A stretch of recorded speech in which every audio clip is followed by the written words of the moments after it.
3. Verdad histórica del relato masónico. Antes de dar las diferentes explicaciones de la novela masónica que acabamos de ofrecer, es justo que hagamos patente la verdad en cuanto a los personajes que la masonería hace intervenir en este drama. Los 3 libros de los reyes y el segundo de los paralipómenos refieren los hechos que la secta ha pervertido, desvergonzadamente, para la enseñanza simbólica de su doctrina cabalística y la ejecución de los planes revolucionarios. Salomón resolvió construir un templo al nombre del Señor y un palacio para sí mismo. Eligió porteadores en número de 70,000, 80,000 hombres para que tallaran la piedra de las montañas y 3,600 inspectores. También escribió a Hiram, rey de Tiro, y le rogó que te mandase un hombre de confianza, hábil, que supiese trabajar en oro, plata, cobre, hierro, tejidos de púrpura, escarlata y jacinto, y hacer toda suerte de esculturas y tallas, para emplearle con los obreros que le da con él y que David había elegido. También le pidió maderas de cedros, abetos y pinos del Líbano. Hiram, rey de Tiro, escribió a Salomón: Os envío a Hiram, hombre hábil y muy inteligente, que es para mí como mi padre. Su madre era de la ciudad de Dan, era viuda, de la tribu de Neftalí, y su padre era de Tiro. Sabe trabajar en oro, plata, cobre, hierro, mármol, madera, así como en púrpura, jacinto, lienzo fino y escarlata. Sabe también grabar toda suerte de figuras y es un genio maravilloso para inventar todo lo que resulte necesario para la ejecución de las obras. Trabajará con vuestros obreros y con los de David, vuestro padre. Salomón comenzó, pues, a construir el templo. Hiram, que vino a Israel, hizo todos los trabajos que se le encomendaron. Hizo 2 columnas de bronce y fundió 2 capiteles del mismo metal en forma de flor de lis, que irían en lo alto de cada columna. Había también sobre las columnas 2 redes para cubrir 2 cordones que había en los capiteles y por encima de las redes. Otros 2 capiteles proporcionales a las columnas, y alrededor de este segundo capitel había 200 granadas, dispuestas en doble fila. Puso estas 2 columnas en el vestíbulo del templo, y habiendo puesto en pie la primera, la llamó Yaquín, y luego puso la segunda, llamándola Boaz. Hizo también un mar de metal fundido, de 12 codos de diámetro. Esta mar iba montada sobre 12 bueyes, 3 de los cuales miraban al norte, 3 al occidente, 3 al mediodía y 3 al oriente. Y Hiram hizo también marmitas, cuencos y calde, ros, y acabó toda la obra que el rey Salomón quería hacer en el templo del Señor. Esto es cuanto las Sagradas Escrituras refieren acerca de Hiram de Tiro. Su procedencia de Tubal-Caín y Lucifer, los signos misteriosos con que guiaba a los trabajadores, sus amores con la reina de Saba, su muerte y su descenso al infierno, no son sino fábula y mentira. La reina de Saba, refiere la Sagrada Escritura, que había oído hablar de la reputación de Salomón, vino a Jerusalén para hacer por sí misma, mediante algunos enigmas, la experiencia de su sabiduría. Trajo con ella grandes riquezas, camellos que portaban perfumes y gran cantidad de oro y piedras preciosas. Vino pues a encontrarse con Salomón, y le expuso cuanto tenía en su corazón. Y Salomón le explicó cuanto ella había propuesto, y no hubo nada que no le esclareciese enteramente. Viendo la sabiduría de Salomón, y la casa que había construido, quedó la reina fuera de sí, y le dijo: Lo que en mi reino se me dijo sobre tu sabiduría y tus méritos es bien cierto, y reconozco que no me hablan dicho ni la mitad de lo que veo y puedo apreciar. Inmediatamente ofrecióle 28 talentos de oro, y una cantidad prodigiosa de perfumes y piedras preciosísimas. El rey, por parte, dio a la reina de Saba todo cuanto ella pudiera desear, cuanto le pidió, y más de lo que le había llevado. Y, a reina, se volvió a su corte con todo su séquito. El romance de los amores de la reina con Salomón, su nombre de Balquis, el nombre de su sirvienta, Sarail el pájaro Hud Hud, son invenciones judías y nada más. 4. Interpretación física de la leyenda masónica. Con el propósito de desviar del verdadero camino a los espíritus que, demasiado curiosos, tratasen de penetrar en los misterios masónicos, los autores pertenecientes a esta sociedad secreta dan a la historia de Hiram, como antes hemos indicado, distintas interpretaciones. La primera, y más vulgar, que llena casi todo el curso filosófico de Ragón, es la aplicación de la fábula a la naturaleza material. Según ella, Hiram debe representar el sol, que construye el templo de la naturaleza, fecundándolo con su calor y alumbrándolo con su luz. Como centro del sistema planetario, es el gran arquitecto del universo, que construyó como templo suyo. La bóveda de tal templo equivale al firmamento. La columna luminosa, Jotohodda, es el símbolo del solsticio de invierno, cuando el sol recobra su vigor. La columna sombría B simboliza el solsticio de verano, durante el cual el sol comienza a decrecer. Los 3 últimos meses del año son los 3 asesinos, Jubelas, Jubelos y Jubelum, que uno tras otro asestan golpes mortales a su maestro, el sol. Enero, febrero y marzo representan a Stolkin, Cervael y Eligam, que vengan al maestre y traen de nuevo al sol. La estrella flamígera de 5 puntas representa los 5 meses de producción y las granadas de fertilidad de la naturaleza, producida por la acción a la vez vivificadora y mortificante de las 2 columnas, o vicisitudes del sol. Las 3 ventanas de la logia son 2 3 puntos del diario viaje solar: la mañana, el mediodía y la tarde. El pavimento embaldosado con piedras blancas y negras es la imagen del día y la noche. La acacia significa el paso del invierno al verano, o sea, la renovación de la vida y la naturaleza.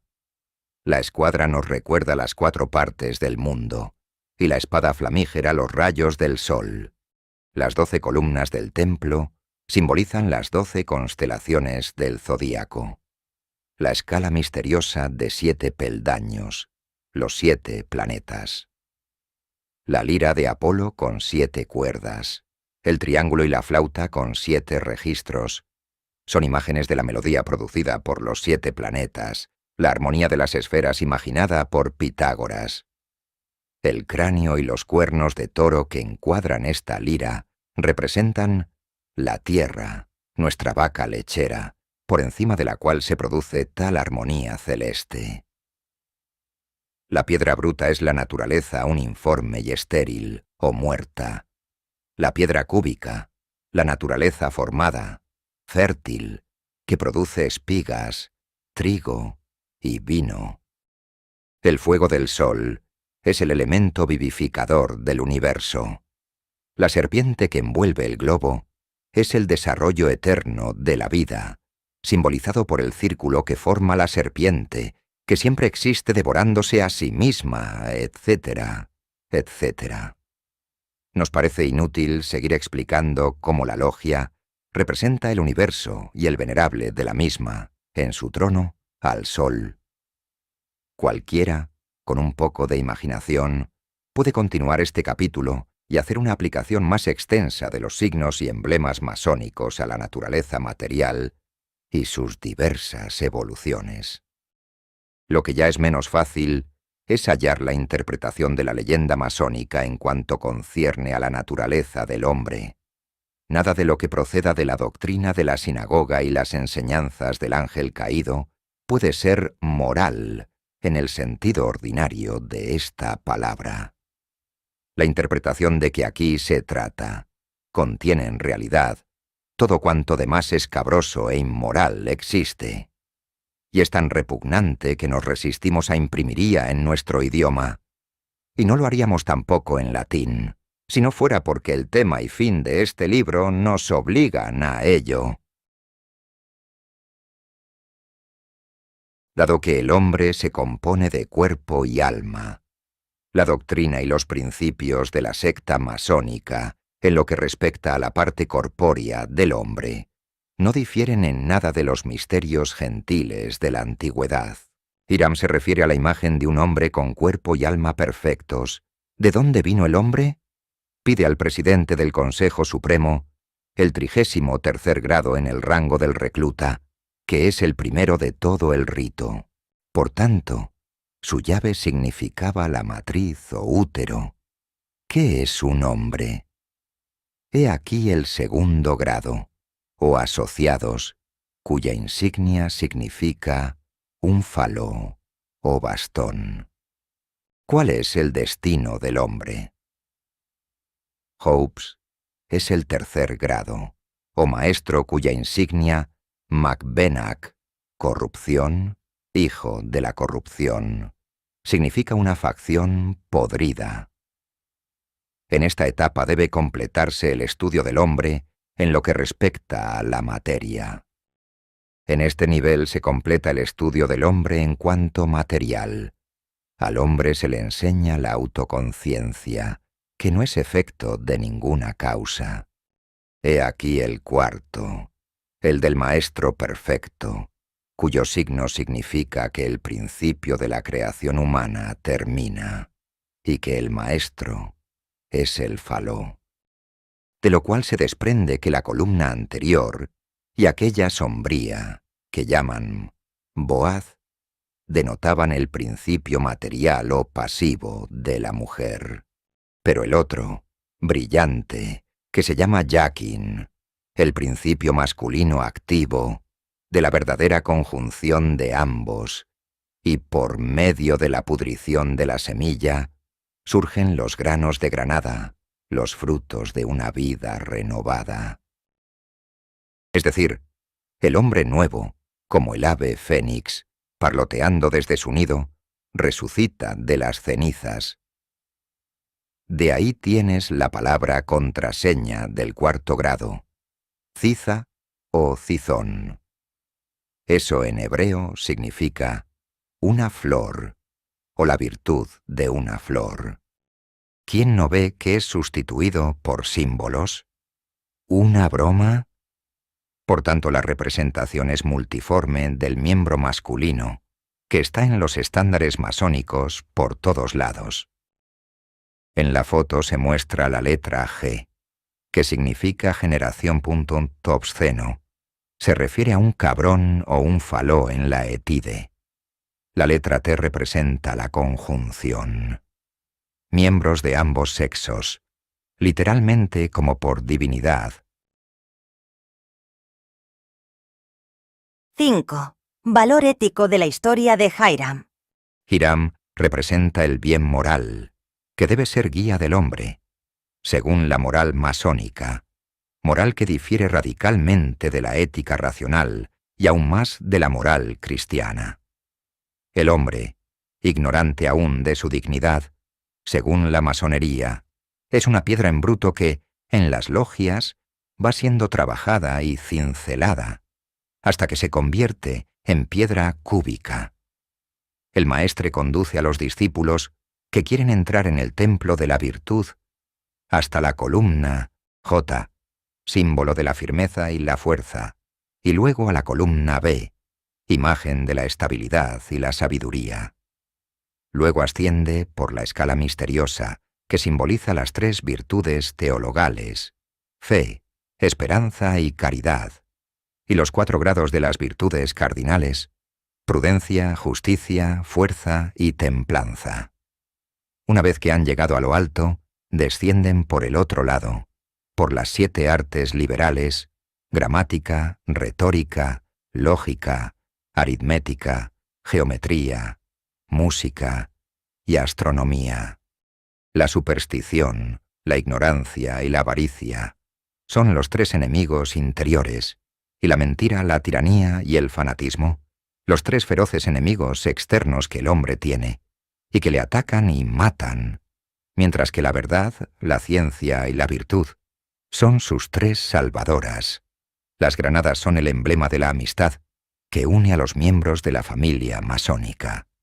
Los guantes que se entregan al aprendiz indican, con su blancura, que las manos de un masón deben estar puras de todo exceso y que debe evitar la más ligera mancha.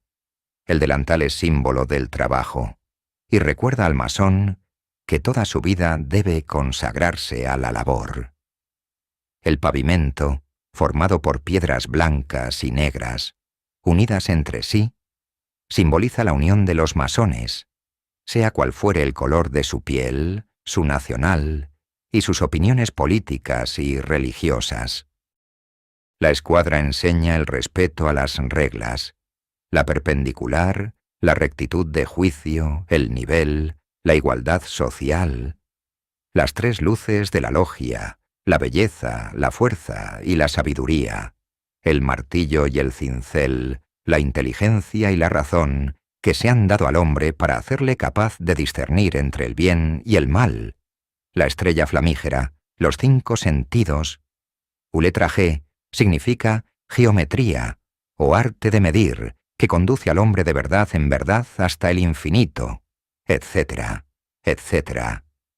No se precisa gran perspicacia para adaptar todos los símbolos masónicos a esta especie de moral insignificante. Sin embargo, esta explicación desempeña un gran papel en la masonería, engañando a los espíritus limitados que no quieren ver lo que se les enseña. 6. Sentido templario de la tragedia de Hiram. En la explicación templaría, Hiram se convierte en Jacques de Molay. Sus 3 asesinos son el Papa Clemente V, el rey Felipe el Bello y el denunciador Escuin Florian, por cuya acusación acometió el rey Felipe la destrucción de la Orden de los Templarios. El grado 30 de Caballero Kadosh implica una representación dramática de la muerte del Gran Maestre, acompañada de terribles juramentos de venganza. La logia representa su templo, el águila con 2 cabezas, el poder temporal y espiritual que desean adquirir, la espada, la venganza, el martillo, la destrucción de los Borbones y los papas, y así, sucesivamente. Nadie puede tener un interés personal en vengar la extinción de la Orden del Temple y el suplicio de su último gran maestre. De modo que esta continuación de la Orden no es sino una finta para ocultar a otros personajes y otros fines de los ya indicados. Hiram, el arquitecto del templo de Salomón, no es la persona que podría despertar entusiasmo en los espíritus de nuestro tiempo. Se le sustituye, pues, por el gran maestre de los templarios, cuya trágica suerte puede conmover los corazones, y cuya apostasía ha de encontrar fácilmente imitadores, siempre que la guerra contra el cristianismo lleva consigo ventajas temporales. Bastará pues con indicar esta ligera explicación, remitiendo al lector a las revelaciones de diversos autores sobre el grado de Kadorch. 7. Importante política de la fábula masónica. Nadie puede creer en las seguridades dadas por las logias de que no se ocupan de política. Es, por lo tanto, inútil refutar de nuevo una afirmación carente por completo de sinceridad y veracidad. Hiram es el jefe o representante de la masonería. La propia masonería es idéntica, en métodos y fines, a la orden extinta de los templarios, a la que envuelve para ocultarla a toda mirada, y de la que se sirve para hacerse valer y defenderse. Los 3 enemigos mortales de la masonería son la monarquía, la Iglesia católica y la nobleza, o sea, los mismos enemigos de los templarios, pero más generalizados. Felipe el Bello representa a todos los monarcas, Clemente V a todos los papas y el denunciador de la orden a todos los privilegiados. Los 3 salvadores son la democracia, el naturalismo y el socialismo. Balkis es la humanidad. Los obreros de Hiram, el pueblo y el proletariado que obedecen ciegamente al maestre por el signo de la tau falizada, las pasiones. Las palabras de la orden son libertad, igualdad, fraternidad, palabras a las que se atribuyen una multitud de sentidos diversos. Para los masones, libertad significa la destrucción de toda autoridad civil, eclesiástica y doméstica. Igualdad quiere decir destrucción de toda dignidad de realeza, sacerdocio y nobleza. Fraternidad implica la destrucción de todos los vínculos de la patria, familia y propiedad.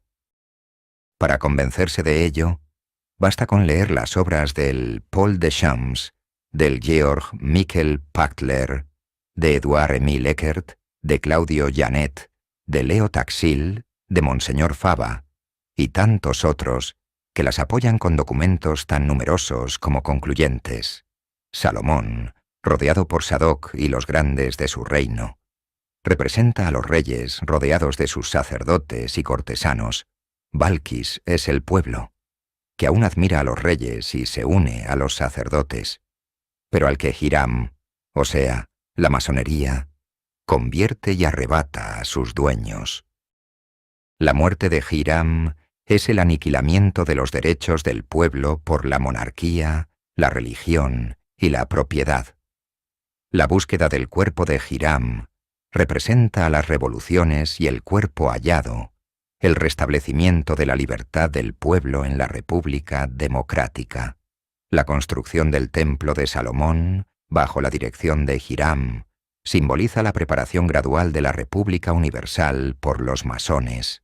Los diversos instrumentos de los obreros son los emblemas del trabajo político y social de las logias, divididos entre los diversos grados y dirigido por los jefes supremos de la sociedad secreta. Al grado de Rosa Cruz corresponde la suprema dirección del trabajo antirreligioso, el grado de Kadosh o templario, la suprema dirección del trabajo político o antinacional. Si se quiere que una sociedad que tiene como única mira la destrucción de lo que existe, no puede subsistir sobre tal base exclusivamente negativa. Puede también oponerse el argumento de que, puesto que trata también de construir el edificio de la República Universal, tiene también una base positiva en que apoyarse. Esta doble obra está simbolizada por la espada y la llana, que se ponen en las manos del príncipe de Jerusalén, o grado 16, a imitación de los judíos que reconstruían los muros de la ciudad sagrada. Los que se ocupaban en edificar los muros hacían su trabajo con una mano y tenían la espada en la otra. Cualquiera puede aplicar a la política masónica todos los símbolos restantes. Se adivina fácilmente que la logia es la imagen del reino universal de la masonería, que sus dos columnas principales son la fuerza y la sabiduría, o sea, la violencia y la astucia, que cada piedra tallada es un masón perfecto, que los muros y las 12 columnas son los pueblos de todas las partes del mundo, el pueblo uno e indiviso de la República Universal, que la bóveda sagrada es el gobierno supremo masónico, que el delantal es un símbolo de la obra política de los masones, que la letra G, en el sentido de geometría, indica la división de toda la tierra en provincias y distritos, que el pavimento de mosaico es el símbolo de todas las naciones que componen la República Universal, que la Cámara del Centro es la sede del gobierno supremo de la autoridad masónica y el árbol del centro su jefe supremo, que el trono de la viuda es el estuche que oculta la masonería militante y revolucionaria, que todos los masones deben alimentar hasta que se establezca el reino universal de la sociedad secreta, etc., etc. Este capítulo pone al descubierto los verdaderos fines de la masonería. Leed entre líneas de los libros masónicos. Tratad de perforar los velos con que los hermanos tratan de ocultar fin positivo y el negativo de la orden masónica, y hallaréis siempre la destrucción total de los principios y bases del orden político. religioso, social y doméstico, y la construcción de un reino de la logia, bajo el nombre de República Universal. Si el firmamento es la bóveda de su templo y todas las naciones de la tierra su pavimento, queda claramente expresada la universalidad de este reino a que la masonería aspira. Todas las naciones del mundo, quizás salvo la excepción de la Patagonia y el África Central, están ya, bajo la escuadra y el compás masónico, divididas en provincias y obediencias, y tienen sus orientes, maestres, provinciales, capítulos y otras agencias de gobierno. Este es el nuevo poder que un profeta cantara en su verso: Et principem escit, quod nova potentia crescit. El rey ignora que surge un nuevo poder. ¿Cuántas veces y cuán vanamente se han advertido a los monarcas de este peligro? Dicen que no pueden hallar la cabeza de esta hidra.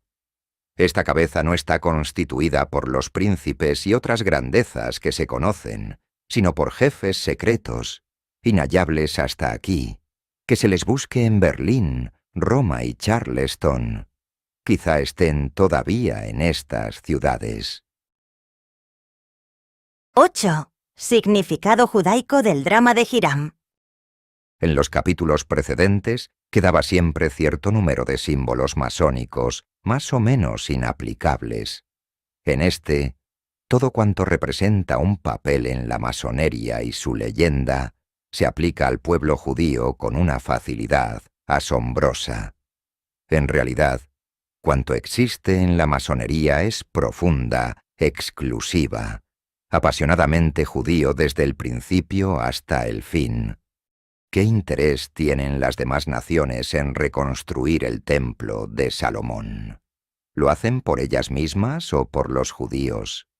¿Son estas naciones o son los judíos quienes obtendrán de ello algún beneficio?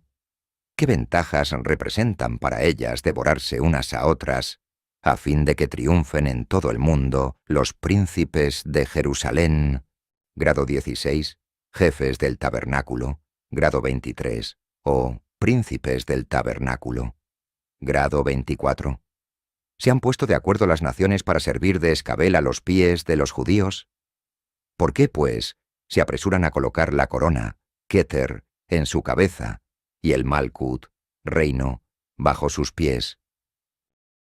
Es tan evidente que la masonería no es sino una herramienta en manos de los judíos, que son los que la manejan, que uno se siente tentado a creer que los masones no judíos pierden la inteligencia y la facultad de raciocinio el mismo día en que por primera vez les vendan los ojos. Al hablar de los judíos, no nos referimos, ni por un momento, a los ortodoxos de antes de Cristo. Aquellos se convirtieron al ver cumplirse en Jesús, hijo de David, y la Virgen María todas las profecías, tipos y símbolos mesiánicos del Antiguo Testamento. Hablamos de los judíos heréticos y de la secta cabalística, talmúdica y farisaica, cuyos orígenes se remontan al tiempo de la cautividad de Babilonia, cuyas ramas tenaces han llegado a nuestros días y constituyen lo que se llama la sinagoga decaída. Hiram es la personificación del pueblo judío y de tal sinagoga. Es la sinagoga la que construye su templo nacional, bajo la figura del templo de Salomón, siendo éste el representante del rey de Judá, llamado hoy príncipe del exilio, mientras que Sadoc representa al gran sacerdote, hoy conocido como el patriarca. Los tres enemigos que matan a Hiram e interrumpen la construcción del templo son la Iglesia cristiana, el Estado cristiano y la familia cristiana. Los tres salvadores son la Cabala, los templarios y la masonería. La viuda es la sinagoga y los hijos de la virtud, los hijos de Israel dispersos por todo el mundo y los afiliados a las logias. El hombre por excelencia es el judío, la humanidad, el pueblo judío y los hermanos masones. La persecución de Hiram, que terminó en su asesinato, simboliza la preparación del reinado de Cristo, que se cumplió por el establecimiento de la Iglesia tras la caída de la sinagoga. La búsqueda del cuerpo de Hiram significa los esfuerzos de los judíos para derrocar a la Iglesia y restablecer la sinagoga decaída, la sinagoga cajalístico-talmúdica. El descubrimiento del cuerpo de Hiram prefigura el restablecimiento del reino judaico, el Keter Malkuth de Esther y Mardoqueo. La muerte atroz a que fueron condenados los asesinos de Hiram significa el castigo reservado a los reyes cristianos, al clero católico y la nobleza de las naciones cristianas, o, en una palabra, la extinción del cristianismo por el hierro y el fuego. Salomón significa, ciertamente, el rey de Israel, pero el rey ortodoxo. A la sinagoga extinta le es necesario un rey cabalístico. Esto explica todo cuanto se dice en la leyenda de Hiram sobre su participación en el asesinato de Hiram y su conversión final al culto de Moloch, el dios fuego. Balquis es el pueblo al que Salomón ofrece su amor, pero que, al fin, se alía con Hiram, los obreros maestres, compañeros aprendices, mandados por Hiram y capaces de comprender sus signos cabalísticos, son los masones, seguidos por el populacho, siempre presto a obrar bajo su impulso y dirección. La reprimenda que Balquis hace a Salomón por haber arrancado la viña plantada por Noé, así como la predicción de la infame crucifixión del último príncipe de su raza, son de carácter eminentemente judío. El templo es el reino universal de los judíos, extendiéndose de este a oeste y de norte a sur, bajo la bóveda del firmamento. Las 12 columnas son las 12 tribus de Israel. Las columnas J y B no son ya Jaquín Boaz, sino Judá y Benjamín, las 2 tribus fieles, mientras que las 10 tribus perdidas están representadas por las otras 10 columnas. El cordón con 12 nudos que entrelaza las 12 columnas comienza en la borla dentelada de la columna de Judá y termina en la borla dentelada de la columna de Benjamín. Las granadas son emblema de fecundidad de los hijos de Israel. La cámara del centro y el árbol del centro significan la sinagoga suprema, o los jefes de Israel, bajo la presidencia del príncipe del exilio. Las herramientas masónicas, martillo, escuadra, etc., simbolizan la acción multiforme de la sinagoga para llegar a su fin, el Keter Malkuth. La historia de los judíos está representada en el grado 15, Caballero de Oriente o de la Espada, por Ciro, que concedió la libertad a los cautivos y dio permiso a Zorobabel, que tenía entonces 70 años, para reconstruir el templo. En el grado 16, Príncipe de Jerusalén, por Darío, que ordena a los samaritanos que se sometan a los israelitas, y, en el grado 17, Caballero de Oriente o de Occidente, por los judíos que se unen con los gnósticos, joanistas y templarios. En el grado 18, de Rosa Cruz, los mismos celebran la Pascua judía, mofándose de la cristiana, burlándose de la pasión de Cristo. Ahí es donde el odio judío se permite todos los sacrilegios posible contra el divino Salvador. En los grados siguientes, se dibuja a grandes trazos el reino deseado de los judíos, bajo la forma de la Jerusalén celeste, con su gran pontífice, grado 19, gran patriarca, grado 20, su jefe del tabernáculo, grado 23, príncipe del tabernáculo, grado 24, y su soberano comandante del templo, grado 27. 9. Concepto filosófico de la fábula masónica.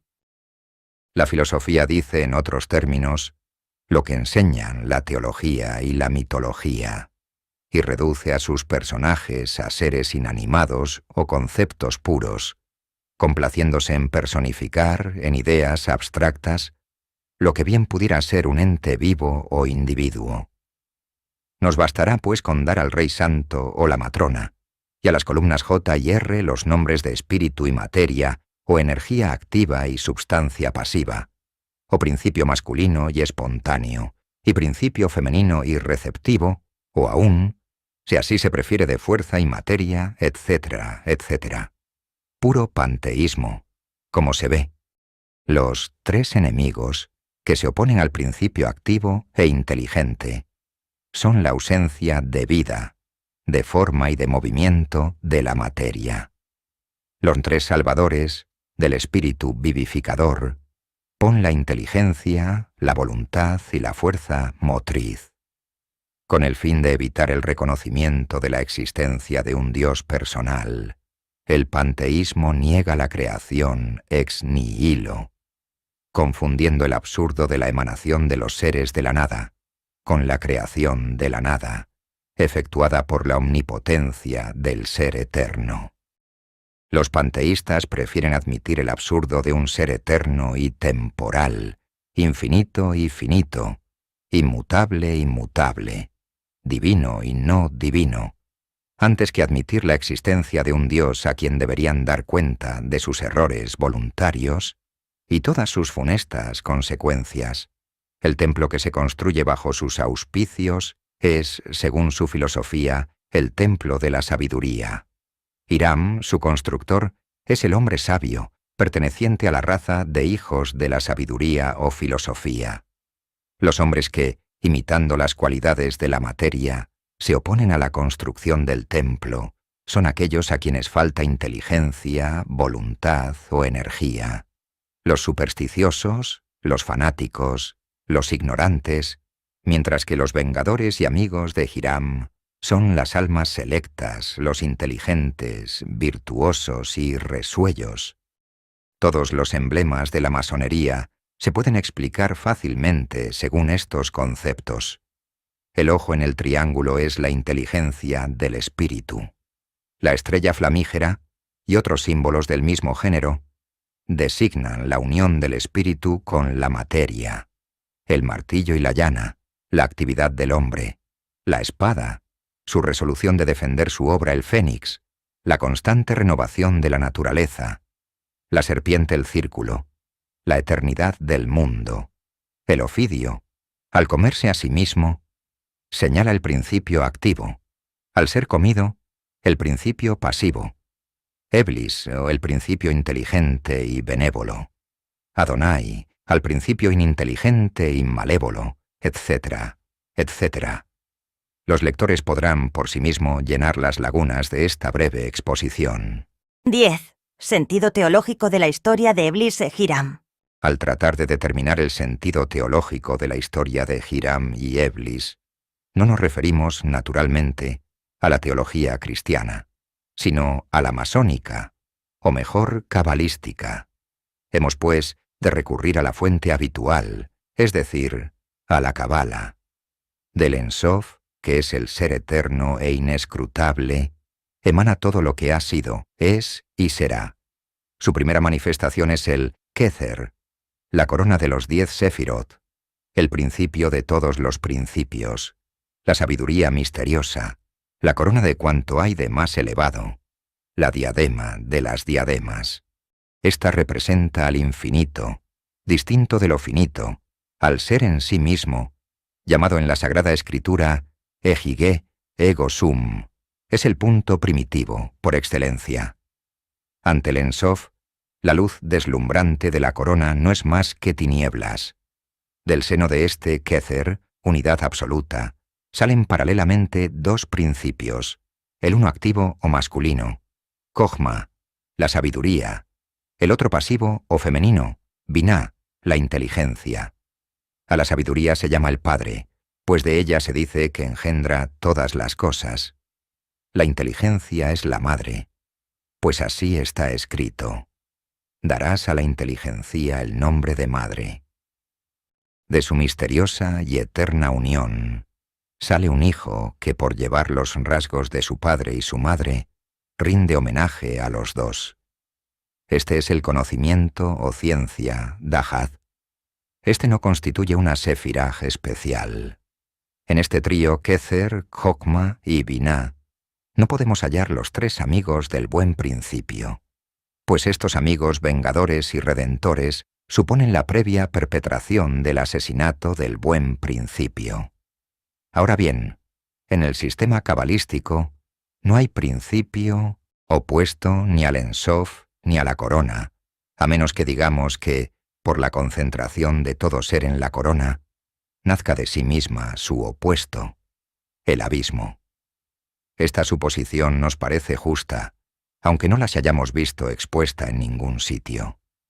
Tras la descripción del mundo de la emanación o de los sefirot, la Cábala enseña la existencia del mando de la creación, habitado por un solo ángel, el Melatrono, llamado así porque se encuentra inmediatamente debajo del trono de Dios, representado por Adán Kadmon. Tiene a sus órdenes miríada de espíritus, que la Cábala divide en 10 categorías y constituyen el tercer mundo, el de la formación, el Metatrono, con sus 10 categorías de espíritus. Es la segunda serie de 11 con la que ya nos familiarizamos. Samael, el ángel de la desolación, del hebreo Sammá, desolación. El jefe supremo del mundo se encuentra opuesto al Metatrono. Los 3 primeros demonios, bajo la dominación de Samael, Eblis, corresponden a los 3 primeros espíritus buenos, sometidos al Metatrono. Los 2 primeros son Tohu, el informe, y Bohu, el inorgánico, es decir, la ausencia de toda forma visible y de toda organización. El tercero es Koshek, las tinieblas, que al comienzo cubrían la faz de Tehom, el abismo.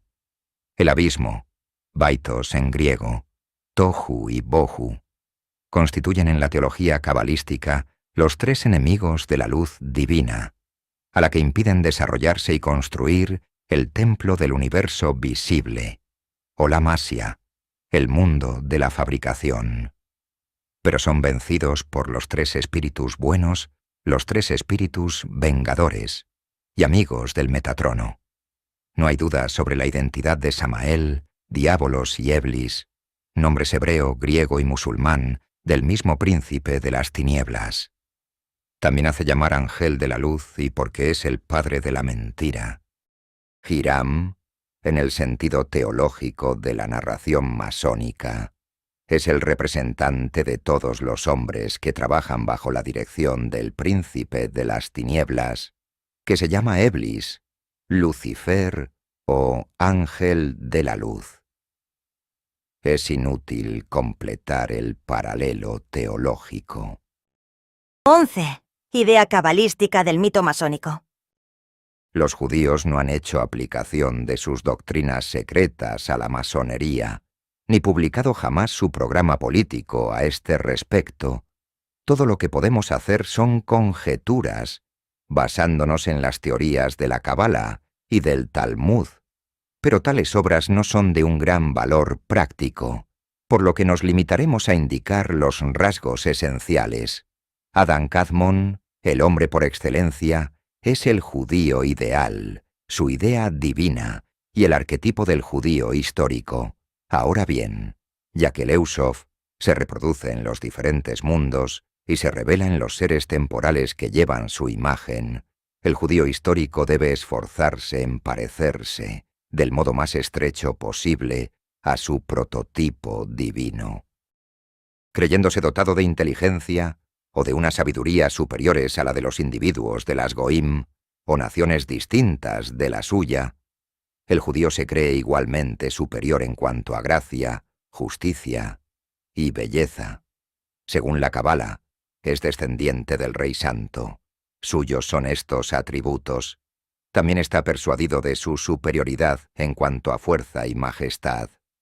¿Acaso no las tiene por derecho y herencia de la Santa Matrona, fuente eterna de su nación privilegiada? Las almas de los judíos tienen el privilegio de ser una parte de Dios mismo. Son de la sustancia de Dios, del mismo modo que un hijo es de la sustancia de su padre. Por esto, un alma de judío es más cara y agradable a Dios que todas las almas de los otros pueblos, pues las almas de éstos proceden del diablo, y son semejantes a las de los animales y los brutos. Solo los judíos son hombres, mientras que las demás naciones son solamente una variedad de animales. Siendo una naturaleza tan noble y elevada, que lleva en sí la expresión de los Sefirot ya nombrados, el judío tiene derecho a los dos Sefirot Keter Malkut, o diadema real, la corona sobre su cabeza y el reino a sus pies. Dios dio omnipotencia a los judíos sobre los bienes y la sangre de todos los demás pueblos. El Talmud saca la lógica consecuencia de esta tesis y permite a los judíos robar, expoliar y matar a los cristianos según quieran y puedan. La masonería, que es una herramienta en sus manos, es, pues, un instrumento legítimo para alcanzar tal fin, y le sirve como medio principal para reproducir sobre la tierra al hombre primitivo o ideal que la Cábala sitúa en el cielo. Ya se ve que Hiram es el judío ideal de la Cábala. Si el primer ensayo verificado pura colocarle en el trono de la tierra no tuvo éxito, si la revolución que debía conducir por sí mismo no tuvo buen fin, sino que llevó a un desastre al pueblo judío, no se verá en ello sino una de esas creaciones que han fracasado porque Dios no había descendido con ellas para protegerlas. Estas creaciones abortadas son simbolizadas por los 7 reyes de Edom, que precedieron a los reyes de Israel. La Cábala relaciona la calda de estos 7 reyes con una especie de revolución en el inundo invisible de la Monashun de la emanación divina. Véase un texto de la Cábala que expresa esta idea. Antes que el anciano de los ancianos, que es la cosa más oculta entre las cosas escondidas, hubiese preparado las formas de los reyes y las primeras diademas, no había límite ni fin. Púsose entonces a esculpir estas formas y a trazarlas en su propia sustancia. Ante sí mismo, extendió un velo, y en ese velo esculpió sus reyes y trazó sus límites y formas, pero no pudieron subsistir. Por esto es por lo que está escrito. He aquí los reyes que reinaron en el país de Edom, antes de que reinase un rey sobre los hijos de Israel. Aquí se trata de reyes primitivos, y del Israel primitivo, ideal, celeste, ininteligible. Todos los reyes así formados tenían sus nombres, pero no pudieron subsistir hasta que él, el anciano, descendió sobre ellos y se veló por ellos. Supuesto que el mundo terrestre está formado a imagen del mundo celeste, y el judío a imagen de Adán Cadmón, que no fue coronado hasta después de las revoluciones precedentes, después de los reyes de Edom, el judío no se desanimara jamás por derrotas, ni por el fracaso de las revoluciones que haya hecho surgir. Seguirá esperando la hora que ha de llegar en que se le ofrezca el Keter Malchut, haciendo de sí mismo una imitación triunfante y perfecta de Adán Cadmón. Hiram resucitará siempre, hasta el momento en que sus asesinos sean aniquilados. Aunque las religiones, los estados, las sociedades civiles de los edomitas, o no judíos, les asalten como los 3 malvados compañeros, aunque las inflijan la muerte, encofrarán siempre sus 3 salvadores, su filosofía, sus leyes y sus aliados, bien gnósticos, bien maniqueos, templarios, masones o socialistas. Siempre recomenzará la construcción del templo, hasta que esté concluido y represente una imagen perfecta del cielo.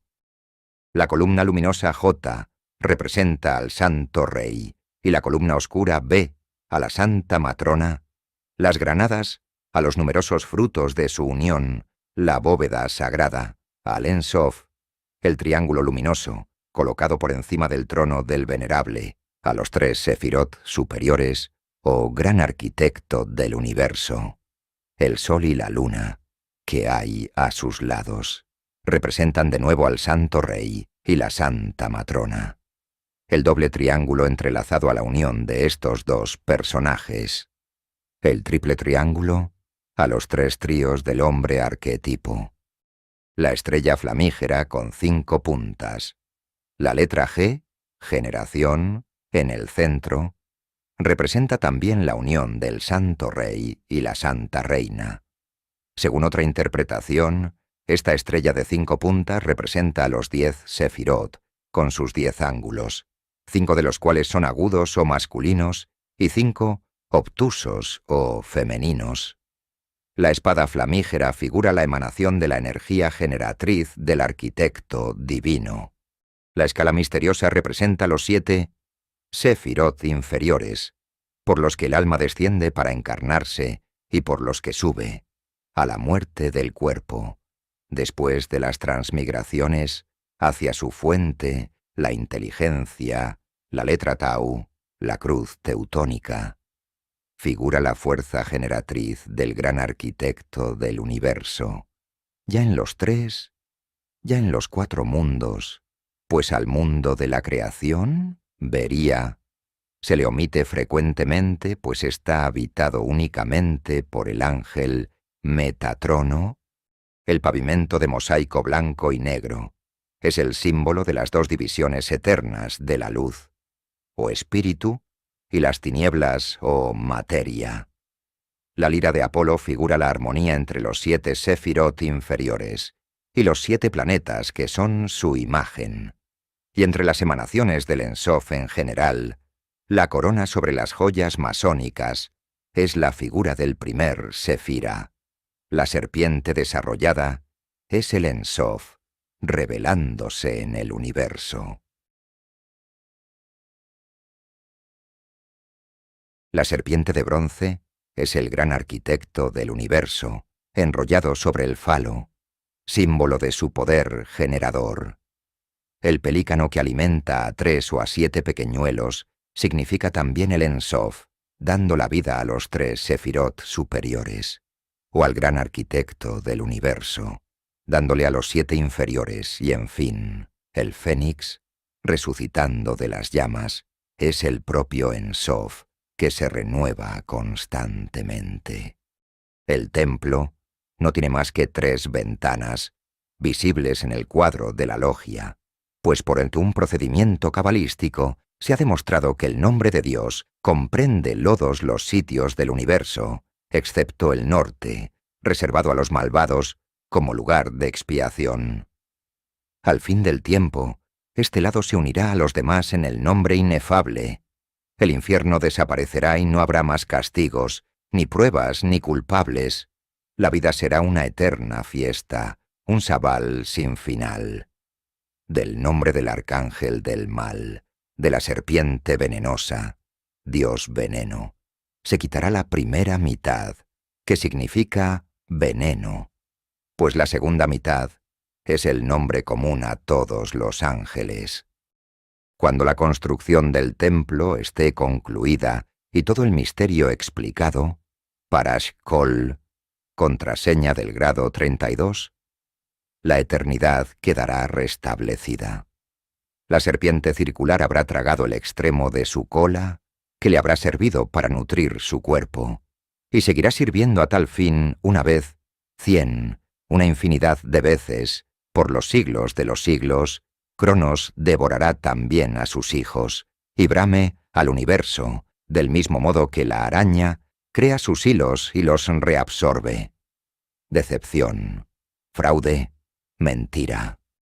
12. Explicación diabólica de la parábola masónica. De todas las explicaciones de la fábula alegórica narrada por la masonería a sus adeptos, la más sorprendente, la más cierta y al mismo tiempo la más ferozmente audaz y abiertamente sacrílega, es la explicación diabólica. ¿Cabe imaginar una insolencia contra la divina majestad más osada que esta? El que toda la humanidad adora como al único y verdadero Dios es el principio eterno del mal, aquel que llaman Satán, el diablo, Eblis la serpiente, el antiguo dragón, el ángel caído. Lucifer es el principio eterno del bien. Estamos en presencia de la realización del programa satánico, que el profeta Isaías, al comparar a Baltazar con Lucifer, puso en boca de este espíritu altanero, primero de los rebelados contra Dios, su Creador. El profeta dice: ¿Cómo has caído del cielo, Lucifer, tú que tan brillantemente aparecías al oriente? Tú decías en tu corazón: subiré al cielo, estableceré mi trono por encima de los astros del Señor. Me sentaré en el monte de la alianza, a los lados del Aquilón. Me situaré sobre las nubes más elevadas, y seré semejante al Altísimo.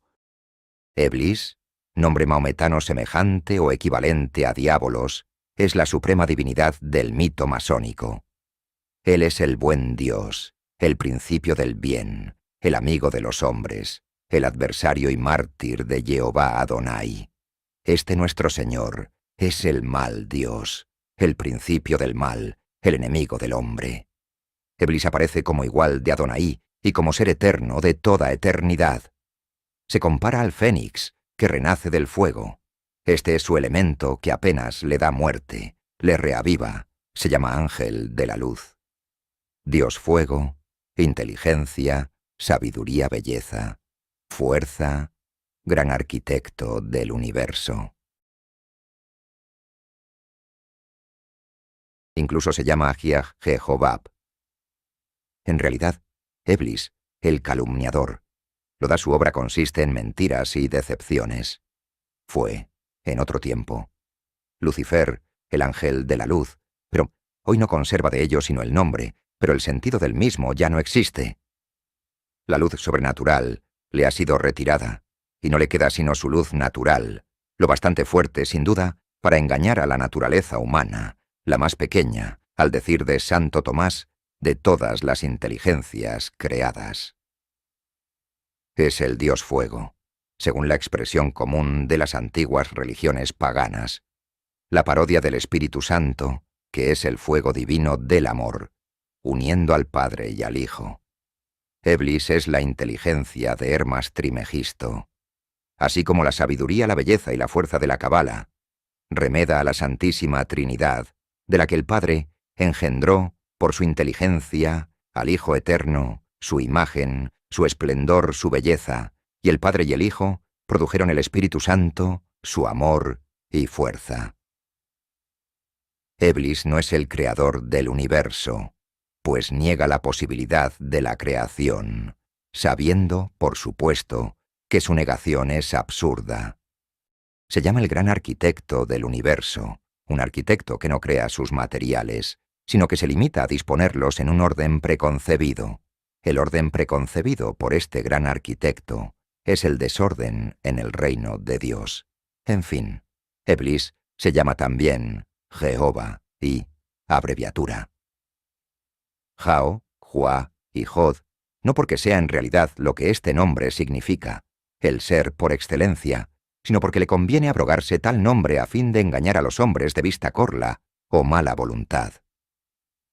El templo elevado por Satán en honor de Jehová, es decir, de Satán mismo, y en cuya contracción se emplea Hiram, no es el templo que Salomón, rey de los judíos, edificara en honor del verdadero Jehová, con los materiales y tesoros preparados por su padre David. El verdadero Jehová es, para Eblis, un Dios celoso del genio comunicado a Caín por Eblis, un Dios injusto que ahogó millares de hombres en las aguas del diluvio. David no es más que un rey libertino, y Salomón, que había contribuido al asesinato de Hiram, no recobra su estimación hasta la vejez en que, convertido, quema incienso ante el trono de Moloch, genio del fuego, el templo del gran arquitecto que Hiram construyó. Hiram es el representante del hombre de la raza de Eblis, el descendiente de Caín, el fratricida, de Lamec, el bígamo, de Tubal-Caín y Lot, los incestuosos. Es el antecesor de Judas, el traidor, de los judíos, deicidas, de los gnósticos, de los sofitas, de los maniqueos, albigenses, templarios y masones. Es el representante de Eblis, de Satán, que se hace pasar por Dios. En la ceremonia de recepción del grado 33, se dice al recipiente. En el grado 13, la palabra de maestre, emblema de la regeneración de la naturaleza, se os revela también como el de la causa primera. Si Eblis, la serpiente, fecundó a Eva engendrando a Caín, no es en el sentido material como se debe interpretar esto, pues sería absurdo, sino en un sentido espiritual. La raza de Eblis la consti, tuyen todos los hombres enemigos de Dios y los amigos del enemigo de Dios.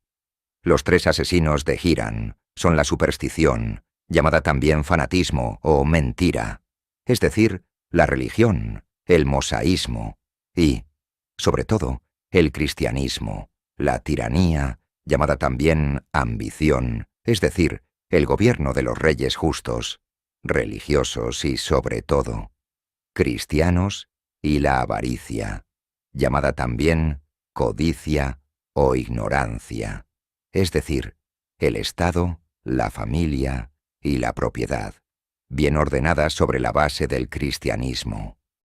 El asesinato de Hiram es el establecimiento en la humanidad del orden religioso, civil, doméstico y moral. La religión revelada que comprende en sí mismo todo el orden querido por Dios es el principal asesino del poder satánico sobre la tierra. El mosaísmo, que no fue sino una preparación del cristianismo, apenas entra en el ejército de los enemigos de Eblis, pero la religión cristiana es su verdadero enemigo, el infame enemigo capital que hay que aniquilar a cualquier precio. Los tres vengadores de Hiram son la verdadera superstición, que comprende el ateísmo, el panteísmo, la herejía, la magia y la hechicería, la verdadera tiranía, que se presenta bajo la forma monárquica, aristocrática o democrática, y la verdadera avaricia de los usurpadores, de los usureros y de los judíos.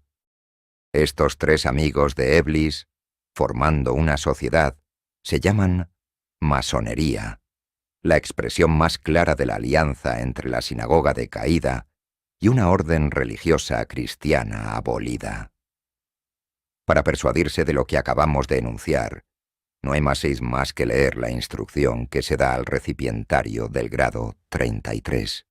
Antes de pasar revista a los cuerpos de ejército de que el rito escocés dispone para la lucha a ultranza contra los enemigos de la humanidad, entendámonos, se refiere a los enemigos de la masonería y los judíos. Antes de revelarte el secreto supremo, se refiere a la demonolatría, que constituye nuestra fuerza y hace eterna a la masonería, como eterno es el gobierno de Satán. He de rogarte, hermano, que no te apartes jamás de los dos principios esenciales sobre los que descansa la organización masónica. El primero es que el poder viene de abajo. Según Jesucristo, viene de lo alto y se delega por medio del voto democrático. El segundo principio es que si crees que un profano no podría llegar a la categoría de caballero Kadosh, intelectualmente hablando, te guardes de iniciarle, pues jamás conseguirás hacer de él un verdadero masón escocés. El gran maestre inocente, como habéis presentido, es el hombre que es rey maestro de la gran naturaleza, judío o Lucifer, el hombre que nace inocente, puesto que nace inconsciente, sustitución de un hombre ordinario por el hombre ideal de la Cábala.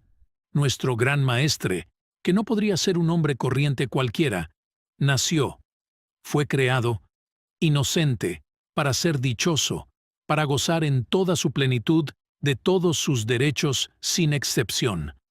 Pero cayó en manos de tres asesinos, es decir, la Santísima Trinidad, que levantaron obstáculos formidables contra su felicidad y sus derechos y han acabado por aniquilarle, es decir, precipitarle en el infierno.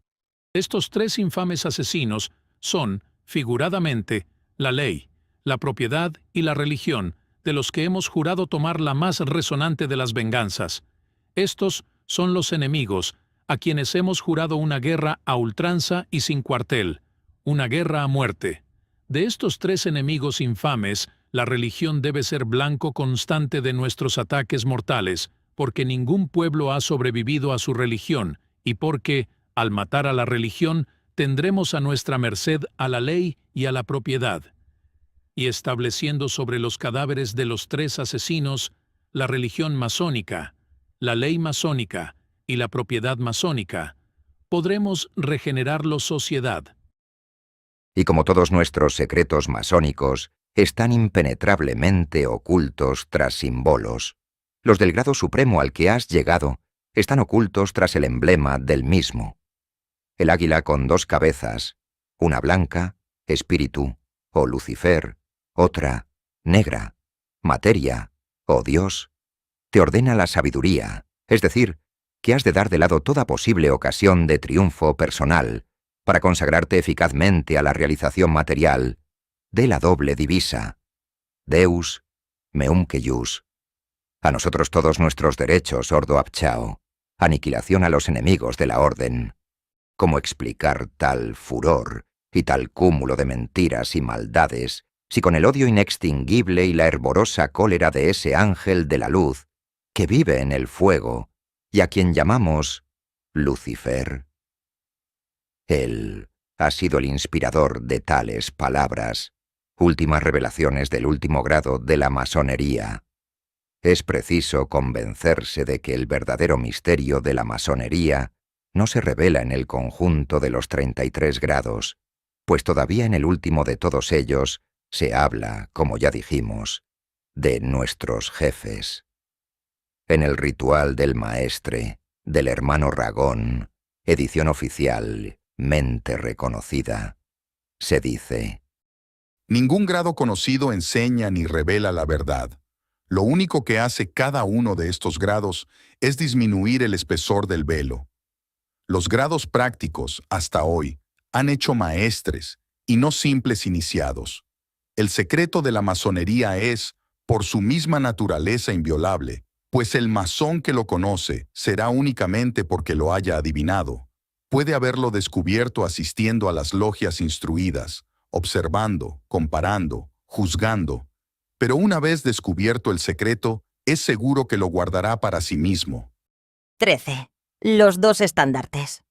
Es extraordinario que, siendo la Cábala y Talmud, originarios de Babilonia, coloque San Ignacio, en su meditación sobre los 2 estandartes, a las fuerzas del infierno, alistadas bajo el estandarte de Lucifer, príncipe de este mundo, en una vasta planicie cerca de Babilonia, en tanto que las fuerzas del ejército del cielo se encuentran bajo la bandera de nuestro Señor Jesucristo, en una llanura cerca de Jerusalén. Luego nos representa al príncipe de los réprobos en las planicies de Babilonia, que significa confusión, sentado en un trono de fuego, su elemento, rodeado de un humo espeso, o sea de mentiras, alegorías y símbolos cegadores y engañosos, extendiendo el terror cabe él, por la horrible deformidad de sus rasgos, véase el Baphomet y sus miradas terribles. Escúchese el estruendo de los gritos de venganza en las logias. En segundo lugar, San Ignacio nos muestra, alrededor de Satán, la multitud innumerable de sus sectarios y ministros. Encuéntrense allí reunidos los pecadores de todos los siglos, desde Caín a los comuneros, de los socialistas alemanes a los nihilistas rusos, y los luciferianos italianos. Allí están los esclavos de las pasiones, los orgullosos y los ambiciosos, los que codician el poder supremo en el mundo, los expoliadores de los bienes ajenos, la alta finanza y las grandes empresas de pacotilla, los impúdicos, las numerosas logias de adopción, serrallos de los masones, los homicidas, carbonarios y otros afiliados a la masonería, etc. El designio de Lucifer es seducir a todo el género humano mediante el establecimiento de la República Universal, gobernada por el martillo de oro del jefe supremo de la masonería, y luego de seducirla, arrastrarla a su espantable desdicha, no para ofrecerle las delicias de su imperio de fuego, sino para vengar en la criatura divina el castigo eterno que le fue infligido por su rebelión. Esta venganza de Lucifer será la justa recompensa por la apostasía de aquellos que han preferido las tinieblas a la luz, porque sus obras eran malvadas. Escuchemos a Lucifer dirigiéndose a sus ministros, ordenándoles que tiendan toda clase de trampas a los hombres para perderles. Les enseña sus artificios y tentaciones. Como en principio, conquista las almas por el amor a las riquezas. Para encontrarse asistido hay que ser masón. Como despierta luego la ambición en ellos, para alcanzar el poder hay que entrar en la logia. Y en fin, el orgullo, el abismo sin fondo del que salen todos los pecados. ¿Cuántos bobos, insensatos y ligeros de cascos de ambos sexos se dejan caer a diario en estas redes? ¿Cuántos se dejan caer en ellas a ciegas? Primero, con los ojos vendados, y luego deslumbrados por el licopodio masónico. Y cuántos no contentos con haberse dejado seducir, procuran también seducir a sus hermanos. Este estandarte de Lucifer, así presentado por San Ignacio, ¿no es una imagen perfecta de la masonería? ¿Y el estandarte de Jesucristo no es acaso una sorprendente imagen de la Iglesia cristiana? Nuestro Señor se encuentra en la llanura de Jerusalén, ciudad de sabios, visión del ciclo, no sentado sobre un trono, sino conversando humildemente con sus bienamados, atrayendo los corazones con la bondad y encanto de su mirada, con la verdad y la virtud que enseña, con la paz y consuelo que obra en las almas elegidas. A su alrededor se agrupan sus discípulos y apóstoles de todos los tiempos, los patriarcas, los profetas, los mártires, los penitentes, las vírgenes. No hay allí ni un solo vicio, ni una sola de las habilidades que deshonran a la humanidad. Por el contrario, todas las virtudes están llevadas al punto del heroísmo. ¿Cuál es el designio de nuestro divino Rey? El de llevar a todos los hombres a la virtud, y por la virtud, a la felicidad en el tiempo y a la gloria en la eternidad. Por ello, quiere que sus apóstoles vayan por todo el mundo a predicar el Evangelio para inspirar a las almas, en primer término, el desprecio a las riquezas y después, la humildad, fuente de todas las virtudes. Ved el triunfo del apostolado cristiano. Cuántos pecadores convertidos y arrancados al infierno. Cuántos discípulos conquistados para la santa pobreza y la humildad evangélicas. Cuántos nuevos apóstoles formados para la salud de las almas y la gloria de Dios.